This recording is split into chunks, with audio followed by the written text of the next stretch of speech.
Baik, selamat malam untuk kita semua. Pertama-tama saya akan perkenalkan diri terlebih dahulu. Nama saya Servasius Kawaking. Saya dari kelas B semester 7. NIM saya 180303052. Kali ini saya akan mempresentasikan hasil review saya tentang batas-batas kepemilikan. Metode ilmu sosial dan bertujuan untuk menjelaskan empiris kontribusi terlibat dalam interaksi yang tebal, tetapi juga memperhitungkan hasil perilaku. Mereka mengembangkan teori budaya, tetapi juga menyebarkan alat-alat menengah untuk panjang, pemahaman reduksionis tentang bagaimana dunia benar-benar bekerja. Dalam begitu melakukan, buku-buku dalam seri ini, sosiologi budaya secara luas, diakui sebagai salah satu bidang yang paling dinamis. Pendidikan dalam ilmu-ilmu sosial di seluruh dunia saat ini,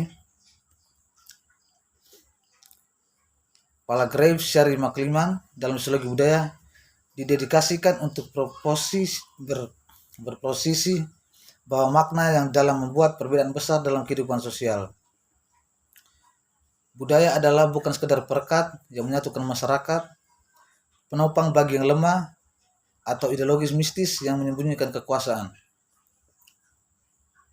Juga bukan hanya pengetahuan praktis, skema kering, atau tahu caranya. Serial ini menunjukkan bagaimana berbagai dan pola-pola makna yang beredar secara efektif dan tak terhindar menembus masyarakat. Melalui kode dan mitos, narasi dan ikon, ritual dan representasi, struktur budaya ini mendorong tindakan manusia, menginspirasi gerakan sosial, mengarahkan dan membangun institusi, dan dengan demikian membentuk sejarah. Seri mewujudkan semangat sosiologi budaya sebagai perusahaan intelektual. Batas-batas milik.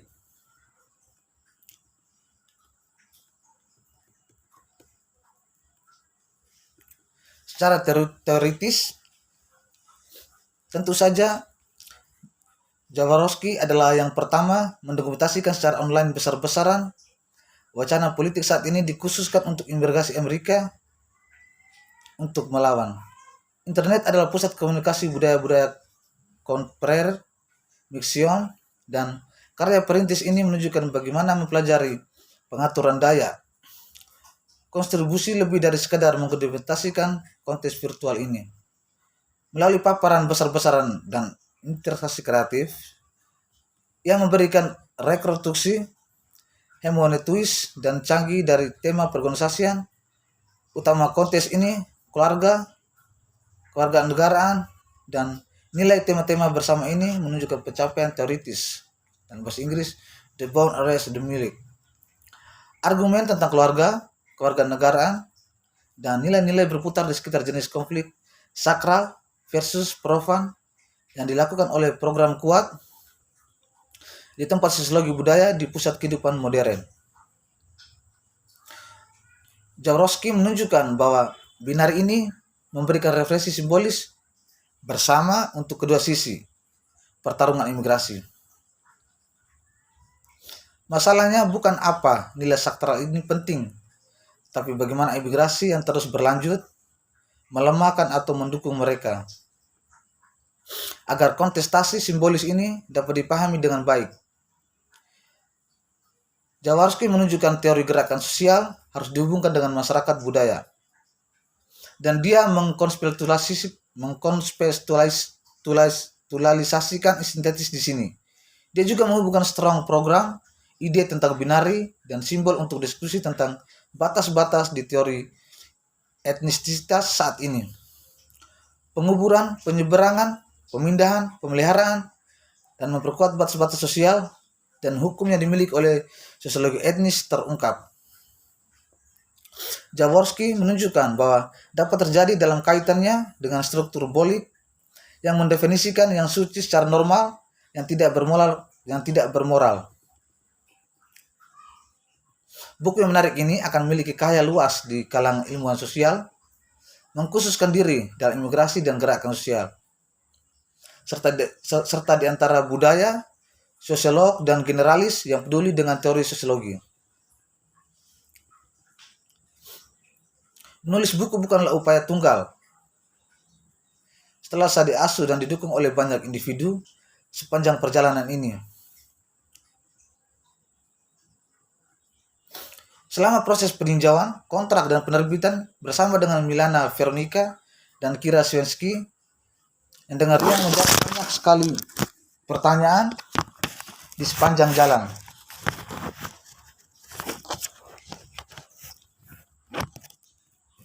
Debat imigrasi.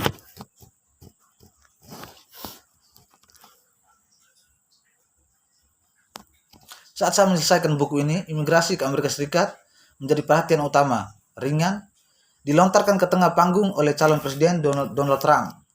Komentar mengumumkan percalonannya pada 16 Juli 2015. Ketika Meksiko mengirim orang-orang, mereka tidak mengirimkan yang terbaik. Mereka tidak mengirim Anda. Mereka adalah tidak mengirim Anda. Mereka mengirimkan orang-orang yang memiliki banyak masalah, dan mereka membawa masalah itu kepada kita. Mereka membawa obat-obatan. Mereka adalah membawa kejahatan. Mereka memperkosa, dan beberapa saya berasumsi adalah orang baik. Trump 2015. Kata-kata kasar ini telah menjadi berita utama di seluruh dunia. Mereka dan popularitasnya hampir tidak berkurang sebagai hasilnya.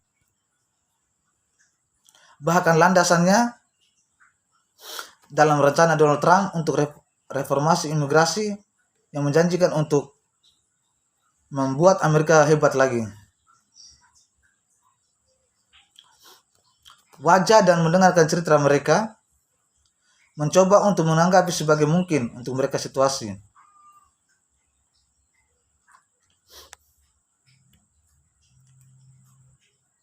Untuk menanggapi dengan cara yang selalu manusiawi, adil, dan persaudaraan, paus yang menyerukan untuk membuat mereka yang melintasi perbatasan selatan Amerika Serikat sangat populer di kalangan Katolik AS Amerika Serikat dan non-Katolik sama.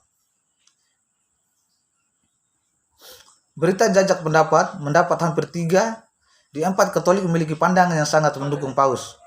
Bahkan di antara orang Amerika dengan pandangan gereja Katolik yang sangat tidak menguntungkan. Fransiskus dipandang sebagai positif sebesar 50% dari mereka. Dan meskipun orang khawatir tentang keamanan perbatasan dan imigrasi ilegal, dukungan untuk sikap belas kasih paus tampaknya kuat. Ketika ditanya oleh berbagai lembaga survei tentang apakah mereka yang berada di negara tersebut secara ilegal harus diberikan status hukum, mayoritas kuat, sekitar 2/3 atau lebih, mendukung rencana semacam itu. Apalagi imigran terlibat sebagai hal yang baik untuk negara oleh 73% orang dewasa Amerika Serikat. Ambivalensi dan kontradiksi yang terjadi di antara jarak pendapat tentang imigran dan masalah imigrasi. Bahkan jika publik Amerika Serikat tampaknya memiliki perasaan campur aduk tentang imigrasi, terutama ketika datang yang disebut imigran ilegal.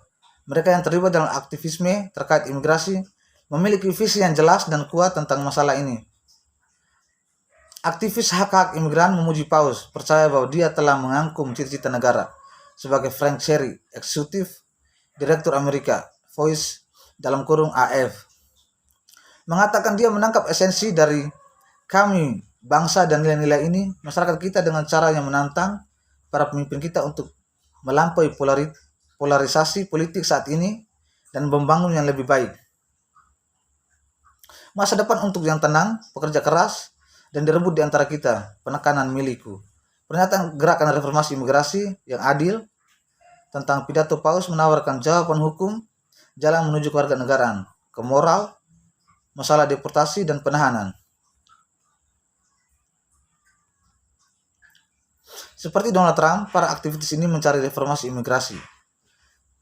Tetapi mereka melihat rekomendasikan sebagai salah satu yang paling mengganggu rencana kebijakan yang pernah dirilis oleh Republik atau Demokrat. Seperti mereka menganggap paus, mereka kembali menyesuaikan prinsip-prinsip bangsa. Rencana itu menyinggung nilai inti Amerika tentang keluarga, keadilan, dan interupsi. Baik, mungkin cuma itu penjelasan dari saya. Minta maaf kalau ada kata yang salah atau kurang. Terima kasih.